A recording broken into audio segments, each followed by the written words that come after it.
The first cartridge we're going to demonstrate and show you is the sponge-based cartridges. They all fill very similarly, and inside the cartridge you will find sponges. Surprise! And you can see from the colors here that one of the sponges contained the cyan, the other magenta, and yellow. And those are the standard three colors. And it's a matter of refilling these very simply by going through the different ports. And I've opened this up specially for you to see how that is configured inside. But the refilling procedure is simple. What you need to do is puncture the different holes, and what I do is prior to sitting down and filling one, I open each hole by going through the label stock that's on there with the syringe, holding it by the barrel without ink in it. So I open up the three ports. Now, before you refill, it's important on this particular cartridge, which is the Epson, to seal the bottom holes with scotch tape. When it's reinstalled in the printer, that tape breaks and tells the printer that you have a new cartridge inside, very similar to the way the procedure is when it first is inserted. And this is the procedure. I use 3 separate pieces of tape so that I get a very good seal. And on this I just push down real hard. And that's all there is to it. You then take it in this configuration and you insert the proper ink. In this case we're going to put cyan in the cyan chamber. And it's merely of opening the bottle. And earlier you saw about the protective seal. You can use this over and over again, and I go through the same hole and I fill up the syringe with ink. And in this case, I'm not sure how much I'm going to need, so I'm not going to fill up the syringe all the way. I might not only need 3 or 4 milliliters. And then it's just a matter of pumping the ink slowly into the chamber. This is the same procedure for all of the Epson cartridges. Now when I get to the top, and you notice I pulled it out very slowly, when I get to the top I back off and pull out a little bit of the excess. I put that back in the bottle for the next time, therefore saving quite a bit of ink. And then I rinse the syringe in the sink with warm water, and I repeat the procedure until I'm completed. At that point I merely insert the cartridge back into the printer. Now we're going to go on to the next cartridge and demonstrate the refilling procedure for Lexmark. This happens to be a Lexmark. Inside the cartridge there is a sponge. We're going to use a utility knife to open it. You can use a penknife or any sharp blade. And what you want to do is not do anything right here, because this actually lines the cartridge with the part that's inside there, inside the printer, so that it aligns the electronics properly. And you don't want to touch the electronics.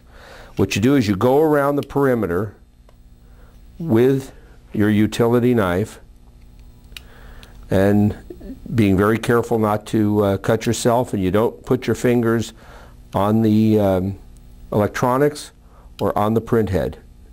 As you go around you'll find that you're breaking a bead of glue.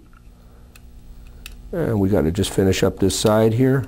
Got to get right in that little groove between the cartridge and the body of the cartridge. And if we've cut it properly, it should remove fairly simple, like that. Lexmark actually is very easy to open. There you see the different chambers, and what we're going to do is we're going to refill the cyan in this, since I already have that bottle open for demonstration purposes. There you see the ink in there, and we merely insert it into the proper port. We go all the way down to the print head. That's where we want the ink. And we then pump it into the cartridge very slowly. And as we do, we remove the needle until we get all the way up. And again, we back off slightly. And actually, I could put some more in here. But what I want to do is, once the ink starts to come up in any area of the cell, I want to back off, because the original cartridge has a white area in it. We want to maintain that. If we get too much ink in there, this whole cell will be blue, and there's a possibility of it running over to the next cell and mixing colors. So by just underfilling, if we're going to do anything, that is ideal, rather than overfilling. The object is to saturate the sponge, but not have it floating in ink. We then take the cap, put it back on. We take some Scotch tape, and we just merely put some tape on it to hold it down. It's merely a dust cover. We do that to both sides, and then we insert it back into the printer. That is the procedure. We'll show you another cartridge here real quickly. This happens to be a Hewlett-Packard. It is a sponge base, and if you'll recall, I mentioned in the general hints that there are 3 types of cartridges. There are sponge-based, aerator-based, and a bag-based. This happens to be a sponge-based cartridge, and there are 3 cells in the cartridge containing the same kind of sponge material that you saw previously. And what we're going to do is we're going to take the yellow and we're going to insert our syringe. Now, we could have used the old syringe, just rinse it out with hot water, but in this case we're going to take and we're going to go through the foil seal and use a new syringe for the sake of brevity. And then on this one, there are an indicator of color, and this shows a yellow, a magenta, and cyan. So the chambers are yellow, magenta, and cyan. And what we're going to do is we're going to go all the way down in this chamber, again towards the print head, and we're going to fill it slowly. Now, just before you do this, there's a little plug at the top, and you break that plug out with a ballpoint pen, and all you do is you just push it in. It's very easy to push in, and then you go down and fill it up, and as you fill it, you withdraw the needle.